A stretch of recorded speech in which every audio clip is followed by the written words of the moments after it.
Okay, it is Up in Your Blues Game, part 6. And so today I'm going to show you one more trick. I did this before in some of my earlier Lick of the Day episodes, so you might want to go back to that. I talk about it. I think I dedicated a few to this exact same thing. And this is kind of like, I think a lot of people did this thing, but I sort of like remember it from Junior Watson. You know who that is? Uh, he's he's like the king of like playing these. I don't know, like these swing kind of lines. Not just typical blues at all. Really like more chord tone based, or maybe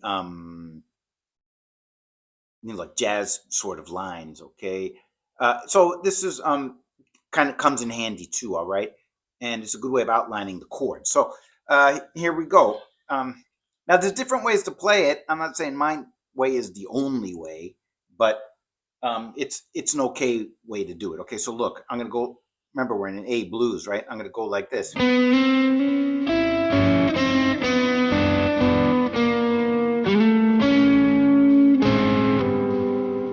Right, and if you want to get like a real good, you want to keep the tempo. You don't want it shouldn't fluctuate. It should be kind of tight sounding.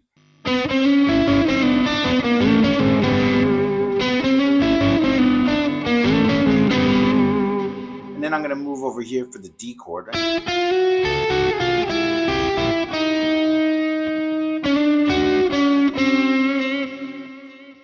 And sometimes you can include it like a little double stop thing too if you want it.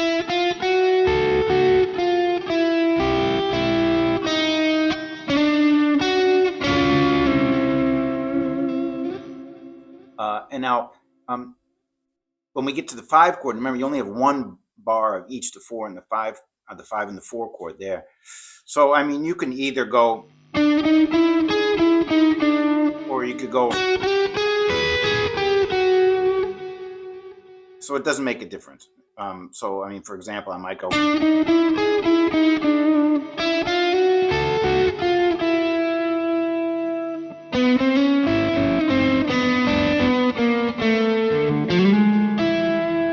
It's the E chord, right? Okay, so it might take a little bit of practice. It's not really easy for me, but nothing's really easy for me. So you just have to kind of repeat it a lot and try to get it in good working order before you try it to track, maybe. Okay, but because the track that I'm using here is sort of challenging. This is more of this kind of tempo is more like a boogie woogie type of blues. So um, actually more like a jump blues, right? So I mean, it's a little bit faster. So I don't think that this is a great lick for a slow blues or anything. I mean, you'd have to sort of massage it into shape a little bit, but we're doing more of a up tempo blues here. Okay, so let me try it.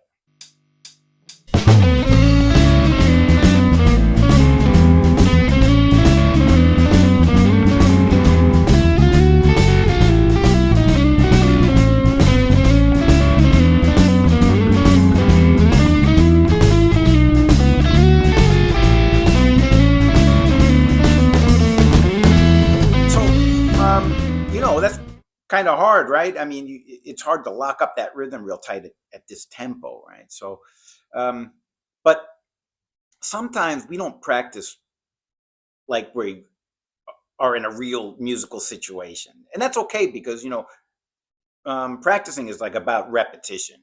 Okay, so the track that we've been practicing over is actually the recording of a song that I recently recorded called "Natural Blues." Now, it's 6 choruses long, and when we practice it to it, I mean, I assume that we just kind of repeat over and over, right? But uh, why don't we practice to the track with the vocals, and that way we'll play an intro guitar solo, and we'll play the 2 middle solos, because it's just, remember, it's 6 choruses. On the recording, the first one is an intro guitar solo. The second and third is a vocal um, chorus, right? The middle two are guitar solos, and the last chorus is a vocal chorus, right? And so this is really more realistic. And it's good because you sort of have to pick your motif carefully, right? Because you're not going to play a bunch of them. So let's see if we can come up with a nice coherent guitar solo with the vocal track so we know where we're going to play. Now, I don't think I can use everything that we've done to this point, just because it's not enough choruses, right? Because, remember the motif you want to repeat a little bit, okay? So anyways, I'm going to give it a try, and I'm going to on my Patreon page, you can download this with the vocal track, and you can record and see if you can come up with a nice, coherent guitar solo. All right, so let me try that.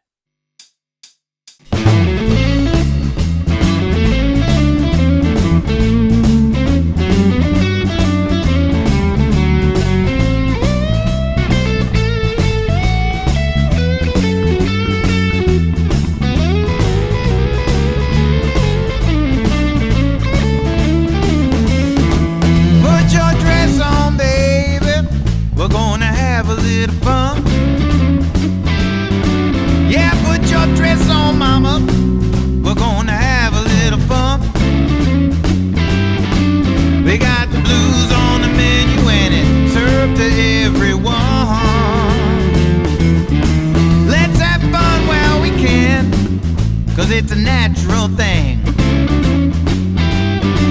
Let's have fun while we can. It's a natural thing. Life's too short for thinking. That's why we got to swing. Woo!